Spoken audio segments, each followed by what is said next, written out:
Doncs au, pujo aquí dalt que em veureu millor. Molts aquests dies estaran fent turisme, ¿vale? Estaran anant de turistes a un cantó i a l'altre, però això de viatjar ha canviat molt. Sabeu que el turisme, que és un fenomen mundial, és una indústria avui en dia, és una qüestió bastant recent. No és una cosa gens antiga, sinó que el turisme neix com a concepte en el segle XVIII.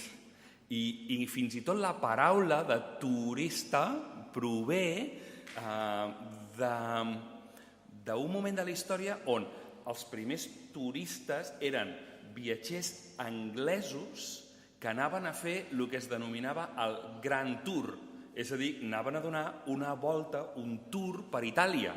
I llavors d'allà es va començar a generar la primera indústria turística. I potser la primera part de la indústria turística va ser els quadres que pintaven. Es va generar tota una indústria pictòrica al voltant del Grand Tour, que hi havia gent que en aquell temps no tenien càmeres, no es feien selfies. Sembla mentida, però no es feien selfies. I la gent havia de pintar un quadre quan se'n volia endur una cosa, no? I llavors Canaletto, Guardi i tots aquests són els que feien les fotos d'aquell temps. I d'aquí ve el que és ser un turista, el que feia el Grand Tour. Però això va canviar la història del que era viatjar anteriorment. Viatjar al llarg de la història, moure's de casa, sempre havia estat una qüestió que estava relacionada amb el perill. Viatjar era insegur, era sortir de la zona de confort i exposar-se a un entorn perillós. Clar, avui en dia no tenim aquesta idea. La major part de les vegades que viatgem per plaer i relacionem viatjar amb plaer. I clar, això ens impedeix entendre una mica què era un peregrinatge, què era el fet de convertir-se en un peregrí en el passat. Perquè clar, la paraula de Déu ens diu que nosaltres som peregrins i estrangers. I quan tu estàs sempre en la zona de confort, és difícil entendre què és ser estranger i què és ser peregrí. Bé, la història que avui us vull llegir té a veure amb un peregrí, té a veure amb una persona a la que Déu el converteix en peregrí. Ell no ho era, però Déu el converteix en peregrí. Us vull llegir una història d'Abraham. I anem a llegir-la a Gènesis, capítol 12, dels versets 10 fins al 13, verset 4. 12, 10 a 13, 4. Llegeixo en castellà i canviaré d'idioma. O sigui que els que teniu casc us el podreu treure. Venga. Y hubo hambre en la tierra y Abraham descendió a Egipto para pasar allí un tiempo, porque el hambre era severa en la tierra. Y sucedió que cuando se acercaba a Egipto, dijo a Sarai su mujer: mira, sé que eres una mujer de hermoso parecer, y sucederá que cuando te vean los egipcios dirán: esta es su mujer, y me matarán, pero a ti te dejarán vivir. Di por favor que eres mi hermana, para que me vaya bien por causa tuya, para que yo viva gracias a ti. Y aconteció que cuando Abraham entró en Egipto, los egipcios vieron que la mujer era muy hermosa. Y la vieron los oficiales de Faraón y la alabaron delante de él. Y la mujer fue llevada a la casa de Faraón. Y trató bien a Abraham por causa de ella. Le dio ovejas, vacas, asnos, siervos, siervas, asnas y camellos. Pero el Señor hirió a Faraón y a su casa con grandes plagas por causa de Sarai, mujer de Abraham. Entonces Faraón llamó a Abraham y le dijo: ¿qué es esto que me has hecho? ¿Por qué no me avisaste que era tu mujer? ¿Por qué me dijiste: es mi hermana? De manera que la tomé por mujer. Ahora pues, aquí está tu mujer, tómala y vete. Y Faraón dio órdenes a sus hombres acerca de Abraham, y ellos lo despidieron con su mujer y con todo lo que le pertenecía. Subió pues Abraham de Egipto al Negev, él y su mujer con todo lo que poseía, y con él Lot. Y Abraham era muy rico en ganado, en plata y en oro, y anduvo en sus jornadas desde el Negev hasta Betel, al lugar donde su tienda había estado al principio, entre Betel y Ai, al lugar del altar que antes había hecho allí, y allí Abraham invocó el nombre del Señor.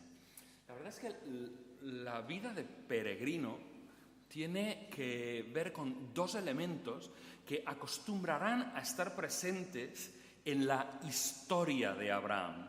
Y cuando los encontremos, esos dos elementos nos van a indicar que las cosas van bien. Y cuando no los encontremos, nos van a indicar que hay un problema ahí. Os quiero sugerir que esos dos elementos los encontramos en 12:8. Dice 12:8, de allí se trasladó hacia el monte al oriente de Betel y plantó su tienda. Primer elemento importante para la vida de un peregrino. Teniendo a Betel al occidente y a Ai al oriente, y edificó allí un altar al Señor, segundo elemento, e invocó el nombre del Señor. Interesante que en la vida de un peregrino siempre tiene, nos lo dice Hebreos, la posibilidad de volver atrás. ¿Qué diferencia hay entre un turista del que estábamos hablando y de un peregrino? El turista solo da vueltas, el peregrino va a alguna parte. Si hubiera deseado, si hubiera estado conforme con lo que tenía, hubiera podido volver. Solo se trataba de darse la vuelta. Pero él buscaba otra cosa. La realidad presente no era suficiente y por lo tanto buscaba una nueva de realidad presente. Y eso es algo que distingue siempre al turista y el peregrino. El peregrino, al vivir en tiendas, está expresando una realidad, cierto descuido por lo que para los demás es elemento central y fundamental, que él no es que no necesite bienes materiales, todos necesitamos bienes materiales. El cristianismo no puede ser un discurso antimaterialista, sino es la cuestión de ¿para qué vivimos? ¿Cuál es el objetivo de la vida? Porque el objetivo de la vida no tiene que ver con esos bienes, sino que para un peregrino los bienes se convierten en la herramienta para cumplir el llamamiento que uno ha tenido. Y por lo tanto, trata de mantenerlos en la categoría de herramientas del cumplimiento de un llamamiento, que es muy distinto a vivir para aquello. Si no, solo son algo que facilita el cumplimiento de un llamamiento, de una misión. Y se nota porque tiene una cierta disposición a perder. En lugar de ser aquello de que uno pasa el día acumulando, pasa el día desprendiéndose. ¿Sabéis? Cuando uno tiene que andar, camino, acabo de volver, el domingo pasado volví del camino. Y uno sabe una cosa cuando anda por el camino, que cualquier gramo pesa. Si no pesa cuando sales, al cabo de una hora, tú dices, Dios mío, ¿cuánto pesan las cosas? Y por lo tanto uno tiene que llevar una cantidad limitada, controlada de equipaje. Uno sí necesita equipaje, sí necesita mochila, pero tiene que cuidar cada gramo que va allí adentro. Por lo tanto, en los albergues del camino se distinguen porque siempre hay un cesto grande en donde la gente comienza a tirar cosas, ¿no? Comienza a desprenderse de cosas, porque todo sobra ahí. Primera actitud interesante. Segunda actitud del que vive como peregrino es la construcción de altares, porque el altar tenía un significado, esto de levantar piedra. Los seres humanos siempre han levantado piedras, ¿eh? Desde los tiempos más primitivos, si os fijáis en Karnak hay una alineación de miles de menires, ¿no? Los seres humanos siempre han levantado piedras. Y el levantar altares tiene mucho que ver con el reconocimiento de que es un acto de adoración. Y la adoración es algo que surge cuando uno ve sus propias limitaciones y ve la grandeza de Dios.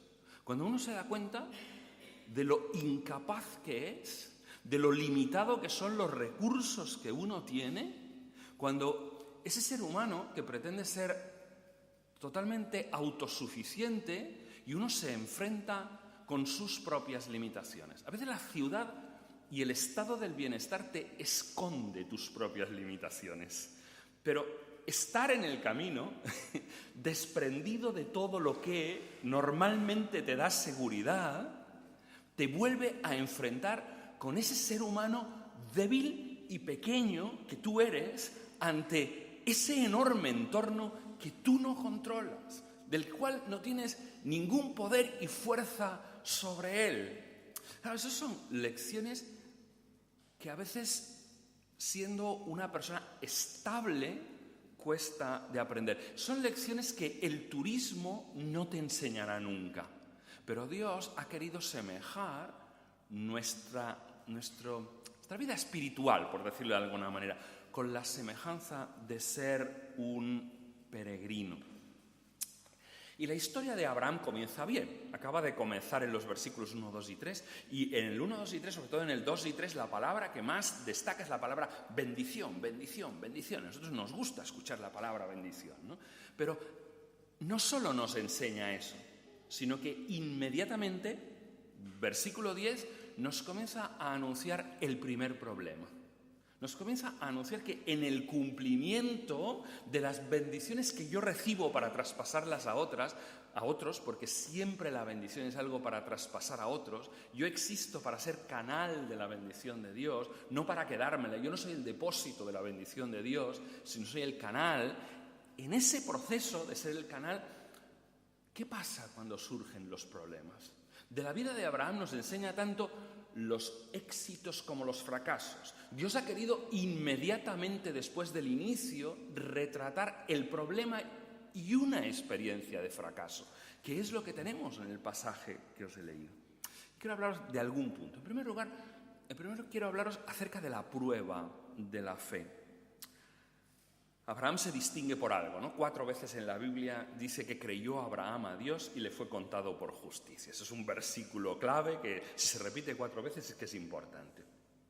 Pero la fe tiene algo, que la fe siempre tiene un elemento que es que hay momentos de la vida de fe, no es constante, pero hay momentos en que la fe se expresa haciendo justo lo contrario de lo que sería normal hacer. Precisamente por el hecho de que has puesto la confianza, porque la fe tiene que ver en dónde depositas tú la confianza, has puesto la confianza en un ser sobrenatural, en alguien que tiene otro propósito que va justo al contrario de lo que va la dirección de la sociedad, del sistema en el que vivimos. Y en ese momento en donde lo normal sería hacer esto, el ser el peregrino, el ser el cristiano, significa que creyó Abraham a Dios y le fue contado por justicia. Eso no sucede en los momentos normales. Cuando todo funciona, es normal comportarse así. Pero cuando todo deja de funcionar, ¿dónde está depositada la confianza de este hombre? Si al principio Dios no le había dicho a Abraham dónde tenía que ir, ¿os acordáis que el llamamiento inicial de Abraham es sal, vete, ya te diré, al sitio donde yo te diré, dice, pero no le dice el nombre del sitio. Llega un momento en donde Dios sí le dice el nombre del sitio, dice, ese sitio es Canaán. Y tenemos que entender la importancia de Canaán. Canaán no es cualquier lugar, es verdad que es cualquier lugar de la tierra, o sea, se parece a todos los demás lugares, pero para Abraham es el sitio de su llamamiento, es el lugar donde Dios me envió. Y en ese lugar actúa, déjame que utilice una palabreja, actúa como un santuario. No es una palabra normal para nosotros, pero santuario es un lugar de encuentro entre el ser humano y Dios. Y Canaán actúa como el lugar en donde Abraham tiene que tener intimidad con Dios, pero a la vez es el lugar donde Abraham tiene que servir a Dios. Y él ha sido llamado a ese lugar y ha sido llamado a transformar el lugar al que le ha llamado. Y en eso quisiera que reflexionáramos un poco nosotros. Tú estás en un lugar concreto no porque caíste ahí. En último término, tú no estás en ese lugar porque quisiste ir ahí, sino que de alguna manera el lugar en el que estás ahora en tu vida es el lugar al que Dios te llevó allí. Y Dios te llevó a ese lugar porque Dios tiene un propósito y un llamamiento. Hay gente que se pasa la vida preguntando, ¿dónde me ha llamado Dios? Aquí, donde estás ahora. Este es el lugar exacto donde Dios te llama.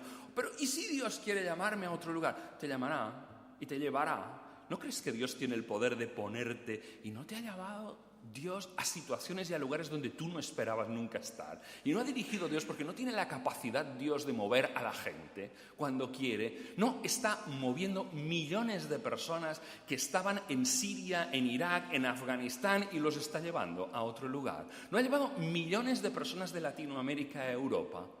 Dios tiene la capacidad de mover a la gente cuando quiere, donde quiere, porque Él sigue siendo el soberano y está sentado en el trono. Y eso es lo que nosotros tenemos deja de preguntarte dónde Dios te quiere. Dios te quiere aquí. Y cuando Dios te quiera mover, te moverá. Pero ese lugar, cuando estás en ese lugar, estás al lugar donde Dios te envió y tendrás la intimidad con Dios en ese lugar. Y cuando estás ahí, cuando Dios te llevó al lugar, cuando ya sabes dónde estás, cuando estás justo en el lugar, vienen 6 palabras. Solo 6 palabras. Versículo 10. Dice, y hubo hambre en la tierra. Ya está. Pero Dios, tú me trajiste a ese lugar. Tú me llevaste ahí. El hambre será para los demás, ¿no? El hambre será para los que no te siguen. Pero yo no. Estoy aquí porque tú me trajiste aquí. Tú me metiste en este jaleo. Y hubo hambre en la tierra. Mirad el mismo versículo al final. Porque el hambre era severa en la tierra. 2 veces. Hay un problema que parece amenazarlo todo.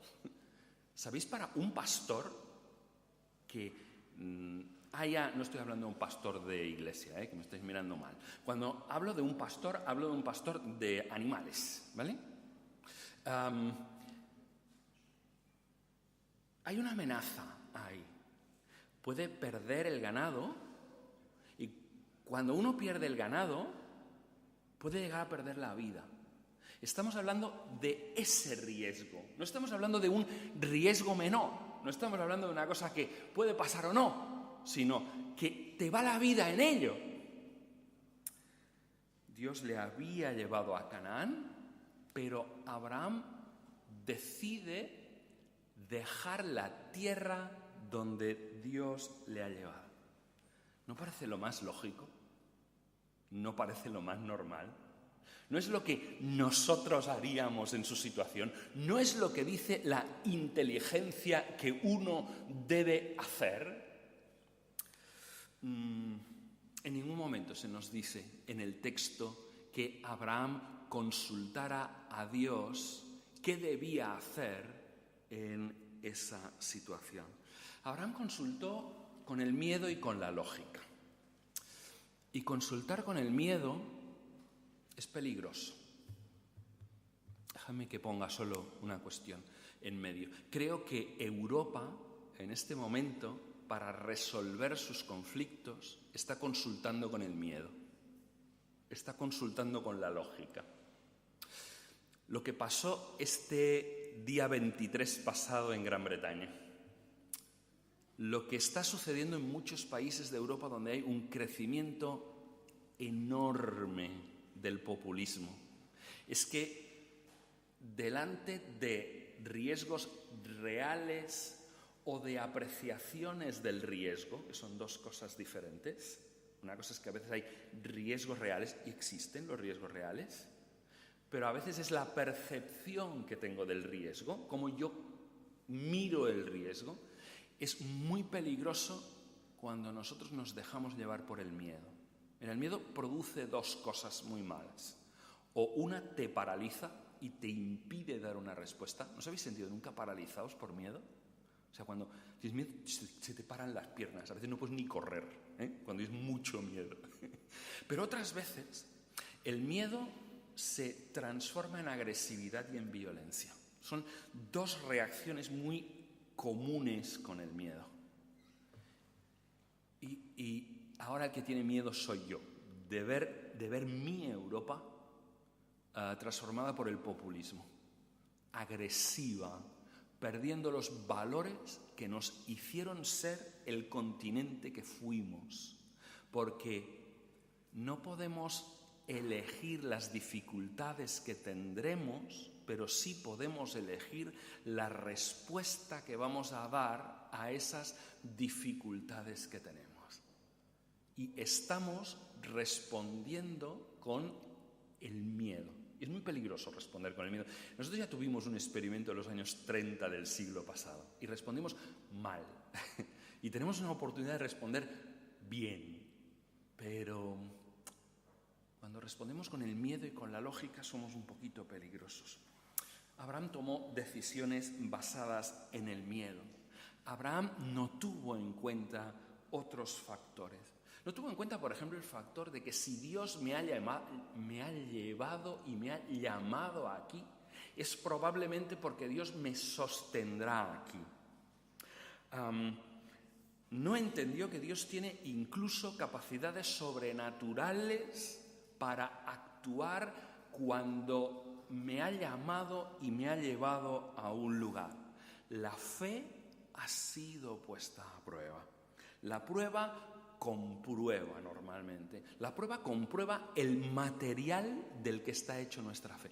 Y no se trata tanto de que Dios necesite saberlo. Él sabe de qué estamos hechos. Él sabe de qué pasta estoy hecho yo. Él sabe quién soy hasta lo más profundo del interior. A veces quien no sé soy yo. Ignoro quién soy. Ignoro de qué está hecha mi fe. Hasta el punto de que Dios no prueba de qué está hecha y me muestra qué es de lo que yo estoy hecho. En distintos momentos de la vida experimentamos lo mismo que Abraham. Hemos estado caminando en relación íntima con Dios. Hemos estado caminando en cercanía con Dios. Todo parece ir bien. Y en segundos las cosas cambian. Segundos. Es sorprendente. Toda mi confianza en Dios parece quebrarse. Parece como si Dios ya no estuviera por la labor. Parece como si Dios ya no estuviera interesado en lo que me ocurre. A veces eso ocurre, un jefe abusivo en el trabajo. A veces unos horarios laborales que no me dejan tiempo para estar ni con mi familia, ni con mi iglesia, ni siquiera tener un tiempo para leer la Biblia, porque son unos horarios de pura locura. A veces es unos vecinos que me hacen la vida absolutamente insoportable y de los cuales no hay manera de librarse. Soy prisionero, no me puedo ir de aquella casa y no me los puedo sacar de encima. A veces es una ruptura de una relación amorosa que yo incluso entendía que provenía de Dios, que era la persona de Dios para mi vida, y de golpe aquello se rompe, se quiebra. Tengo una pérdida, en esas situaciones desafiantes, en esas situaciones en donde la fe es puesta a prueba. La fe, Dios quiere descubrirme de qué estoy hecho, de qué sustancia, esa mezcla, esas contradicciones interiores que todos los seres humanos tenemos, porque todos nosotros estamos hechos de una pasta compuesta, de una mezcla de intenciones en nuestro interior. Todos somos el efecto del pecado y el efecto de la gracia a la vez. Esa realidad, ¿no? Y Dios quiere mostrarte un poquito a veces, quiere abrirte una puerta. Y tienes que tomar una decisión, si colgarte de Dios o desprenderte. Porque eso es lo que produce la prueba, es de quién estoy dependiendo, a quién me voy a pegar, de quién me voy a coger cuando venga esa situación. ¿Me busco la vida? ¿Intento arreglar las cosas? ¿Me las apaño o me pego a Dios? Sigo confiando al Dios que me envió a ese lugar, aunque parece que está ausente, ¿no? La tentación es irse de lo que me duele. Irme del trabajo, irme del vecindario, irme de la familia, irme de la relación. Y no quiero decir que cada vez que alguien deja algo, está haciendo algo contra la voluntad de Dios. No estoy diciendo eso. Hay momentos en donde Dios te dirige a un cambio, en donde Dios te lleva a otra situación, en donde Dios te dice que te vayas de ese lugar. Pero hay situaciones en las que nosotros queremos aliviar el dolor a través de vías de escape. Queremos, en lugar de seguir confiando en el Dios, y nos perdemos el hecho de que Dios siga trabajando en mí, de que Dios siga obrando en el interior de este ser humano para producir una nueva realidad, para producir otra situación nueva. Y hay muchas formas de irse. Unos se van físicamente del lugar, pero hay muchas otras formas de huida de la realidad.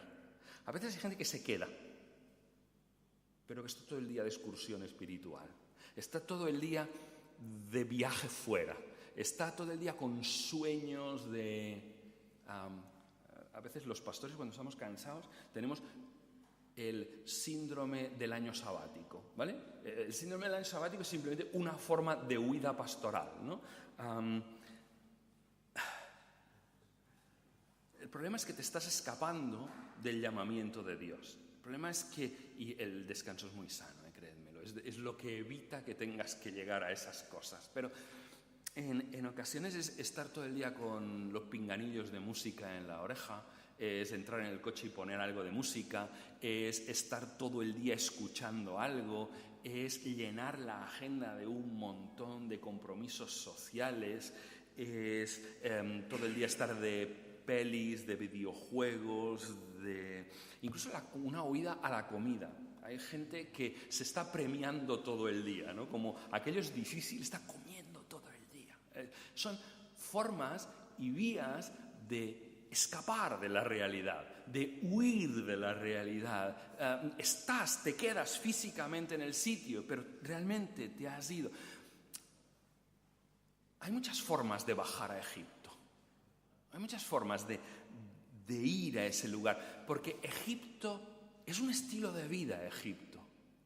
Pero Egipto tiene un problema, que es un símbolo en la Biblia.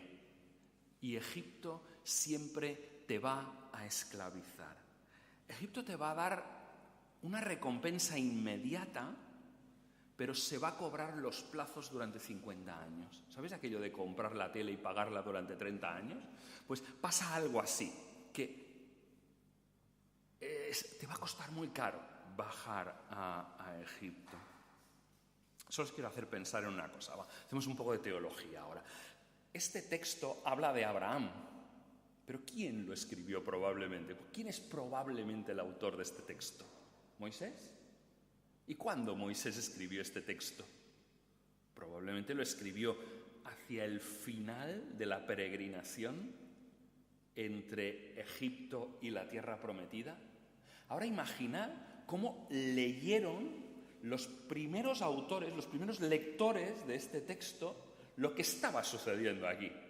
Ellos que estaban saliendo de Egipto para ir a la tierra prometida, y resulta que el padre de la nación, Abraham, que estaba en la tierra prometida, estaba yendo a Egipto. Porque es interesante percibir cómo los primeros lectores, qué lección estaba mandándoles a los primeros lectores. Está sucediendo algo muy malo. Claro, nosotros lo vemos como un viaje, ¿no? No, un viaje no. Esto tiene un montón de implicación espiritual para los primeros que escucharon este texto. Era sorprendente lo que estaba sucediendo aquí.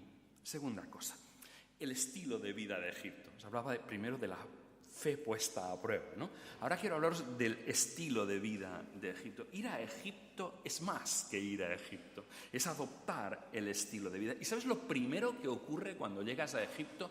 Que la presión baja. Si ahí no podías comer, si ahí se te iba a morir el ganado, de golpe tus problemas se han terminado. ¡Qué descanso! ¡Qué bienestar! ¡Qué maravilla! Ya no hay hambre, hay tranquilidad, los problemas pasaron. O quizás los problemas no han hecho más que comenzar. Cuando Abraham perdió su fe de que Dios le sostuviera en Canaán, perdió más fe que aquella. Perdió la fe de que Dios le sostuviera en Egipto. Y como Dios no era capaz de sostenerle en Canaán, no era capaz de sostenerle en Egipto, y él tenía que buscarse la vida. Y como tenía que buscarse la vida, ahora gira hacia su mujer y dice: protégeme.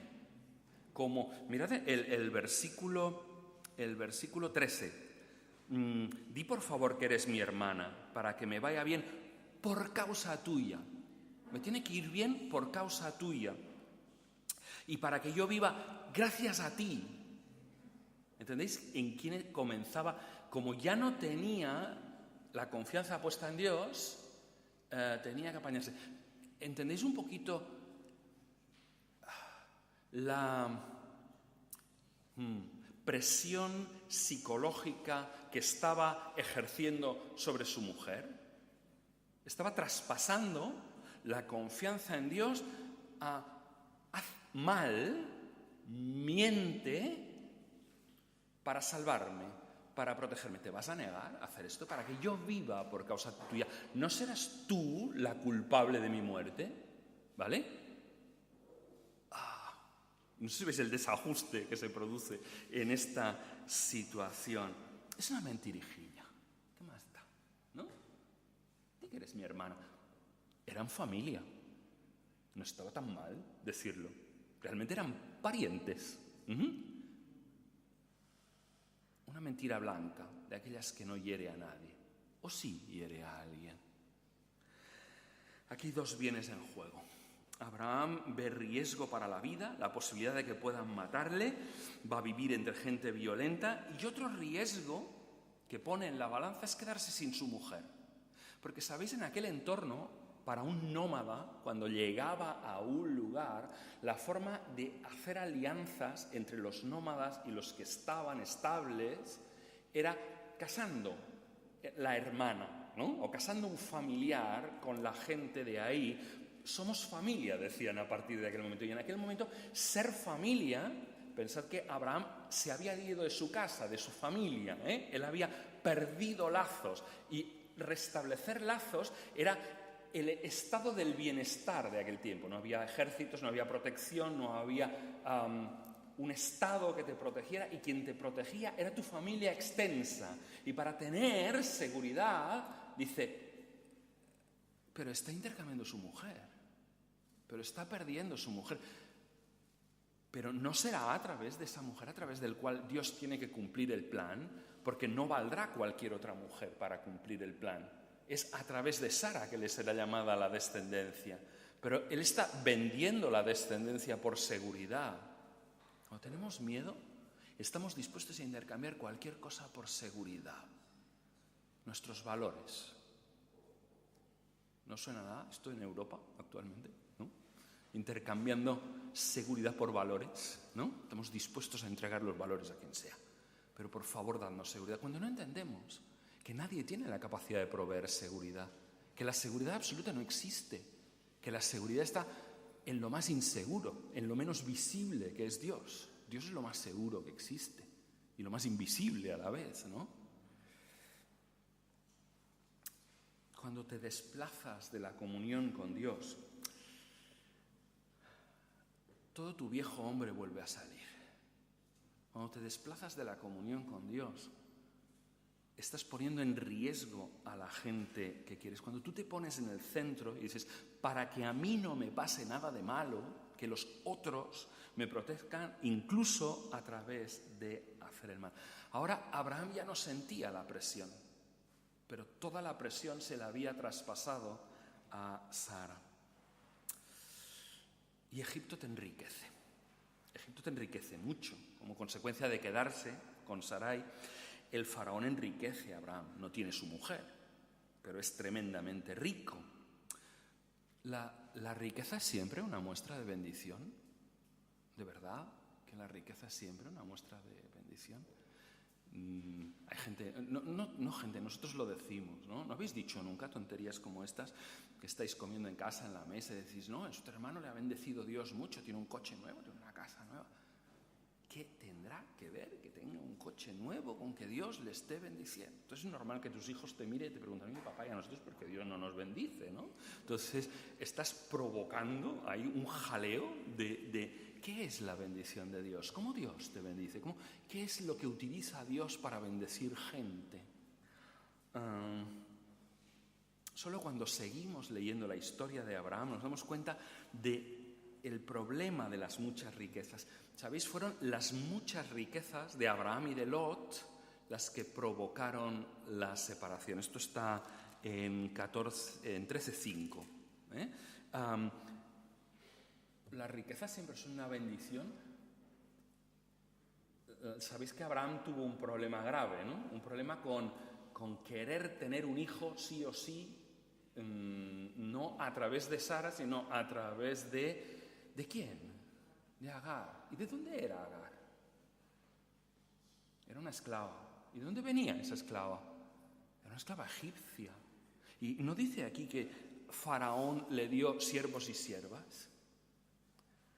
¿Entendéis cómo hay regalos envenenados? Como no siempre esto de que te enriquezcas te están pasando el problema. Estás teniendo un problema que lo notarás al cabo de los años. La última, quizás, de las consecuencias que puedo ver en el texto es que Abraham había sido llamado para ser bendición. Dice, tú recibirás bendición para que seas bendición. Y finalmente en ti serán benditas todas las familias de la tierra. Esta es la función del pueblo de Dios. Es nuestra función como iglesia. Nosotros somos el canal de la bendición de Dios. Nosotros somos el instrumento que Dios quiere utilizar para bendecir a la gente que tenemos a nuestro lado, ¿no? Dios dice, bendecid y no maldigáis, porque vosotros sois el pueblo que estáis para bendecir al resto. Vosotros sois el pueblo a través del cual la gracia de Dios pasa a la gente que no conoce, ¿no? Y tenemos ese llamamiento. Pero ¿y qué cuando nosotros nos centramos en nosotros mismos y perdemos la visión de ser esa bendición? ¿Cómo podemos nosotros llegar a ser una plaga para los demás? ¿Habéis visto lo que pasó? Dice que cayeron un montón de plagas sobre aquella gente. Cuando la iglesia, cuando el pueblo de Dios deja su llamamiento, cuando el pueblo de Dios se centra en sí mismo, cuando el pueblo de Dios se convierte en objetivo para sí mismo y deja de ser ese objetivo para la bendición de las naciones. Abraham estaba puesto para la bendición de Egipto incluso. Pero cuando nosotros nos centramos en nosotros mismos, nos convertimos en una plaga para la sociedad. No, hay momentos en que la iglesia, cuando se centra en sus privilegios, cuando se centra en mantener su estatus, cuando se centra en obtener de la sociedad en lugar de ser la bendición a la sociedad, se convierte en una plaga para la sociedad. Y este hombre, que había sido llamado para ser el testimonio de Dios, incluso en Egipto, llega un momento en donde está de pie delante del hombre más poderoso de su tiempo y el hombre le dice, ¿qué me has hecho? Un hombre que en este momento tiene una moral y una autoridad moral mucho mayor que la de Abraham. Abraham ha mentido. Abraham ha desacreditado el nombre de Dios. De verdad que cuando la iglesia deja de ser iglesia, cuando nos convertimos en una institución más que va a su bola, que está intentando obtener de la sociedad en lugar de bendecirla, ¿cuántas veces la iglesia es una plaga para la sociedad? ¿No lo hemos visto en nuestro propio país? ¿No hemos visto que en lugar de bendecir en algunos momentos históricos, estamos siendo una plaga para la sociedad? Somos capaces a veces de destruir el nombre de Dios, de impedir que la gente llegue a ver que Dios es lo que ellos realmente necesitan, ¿no? Esta historia no termina tan mal, afortunadamente. Por eso quise incluir los 4 versículos primeros del capítulo 13, porque esta historia nos muestra cómo Dios va a actuar. Esta historia nos muestra que hay evangelio al final. Nos muestra cómo Dios va a restituir y a cambiar la situación. ¿Qué es lo que cambia que no hubo en los versículos anteriores? ¿Acordáis? Versículo 8. Canaán, tiendas y altares. No hay tiendas y altares en estos versículos. Han desaparecido. Ha desaparecido Canaán, han desaparecido las tiendas, han desaparecido los altares. Se ha establecido, ha sido enriquecido. No hay alabanza a Dios. Pero mirad lo que pasa en 13, versículos 3 y 4. Y anduvo en sus jornadas desde el Negueb hasta Betel y el lugar donde la tienda había estado al principio. Está Canaán, está la tienda, al lugar del altar que antes había hecho ahí. Hay altares otra vez. Y allí Abraham invocó el nombre del Señor. El versículo 8 terminaba con Abraham invocó el nombre del Señor. El versículo 4 otra vez, Abraham invocó el nombre del Señor. Y eso es porque Dios aún tenía planes con nosotros, porque Dios tenía planes con su pueblo, porque nuestra caída finalmente no es la última palabra. La última palabra es la gracia de Dios, es la misericordia de Dios, es el perdón, es la cruz. Y porque hay cruz, porque hay perdón, nosotros podemos seguir siendo, incluso después de la caída, el instrumento otra vez de Dios. La misericordia de Dios no la impedimos finalmente y totalmente nosotros, porque Dios en su gracia nos hace repensar.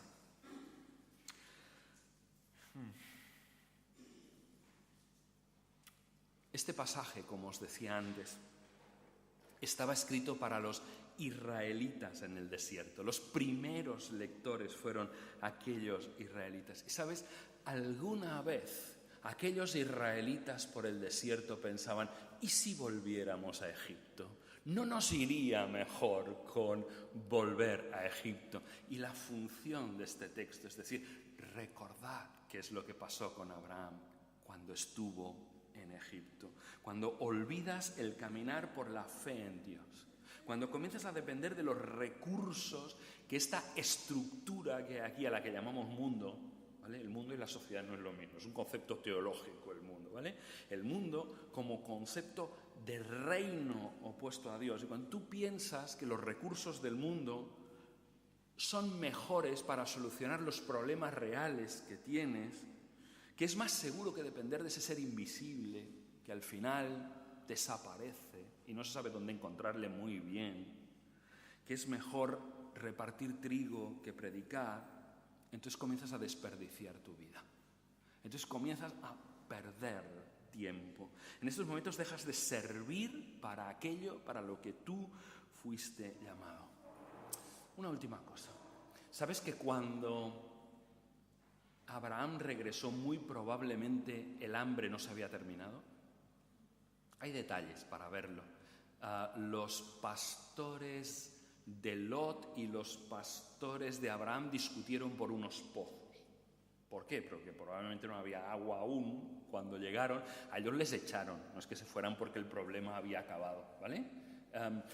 Probablemente el agua seguía sin estar ahí. El problema del hambre igual aún persistía en algún grado, ¿no? Sin embargo, parece que ya no es una preocupación por Abraham. Y no lo es porque lo que ha cambiado es que volvió a clamar el nombre del Señor. Y el nombre del Señor no es solo el nombre del Señor, sino que el nombre del Señor lleva dentro la persona del Señor. Eso es una cosa muy importante. Tú vuelves a tener en cuenta cuando Dios restaura tu vida y te vuelve otra vez a centrar en la misión de Dios, tú otra vez vuelves a ver a Dios como lo más potente, como lo más fuerte, como la respuesta, como aquello que realmente sí tiene la solución para tus problemas en la vida. Pero a veces la solución mejor, y yo lo que creo que Abraham aprendió al reconstruir el altar, es que lo mejor de Dios no es lo que Dios puede darte. Porque a veces Dios puede incluso permitir en nuestras vidas las pérdidas.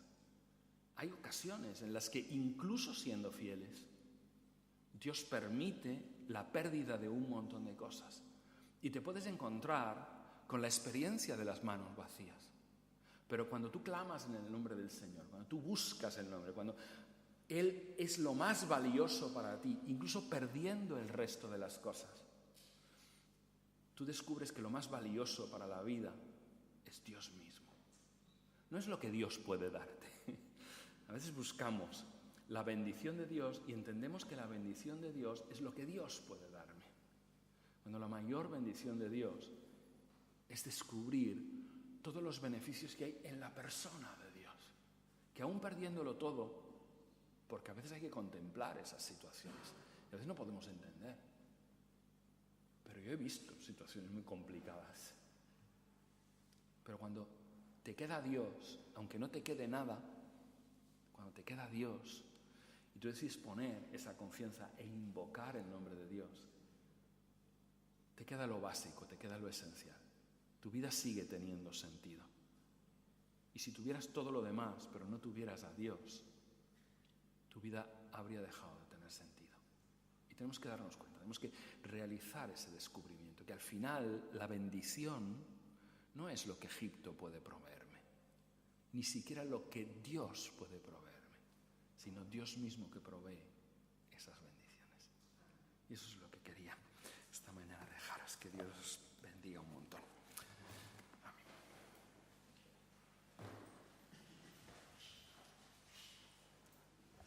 Moltes gràcies, Jaume.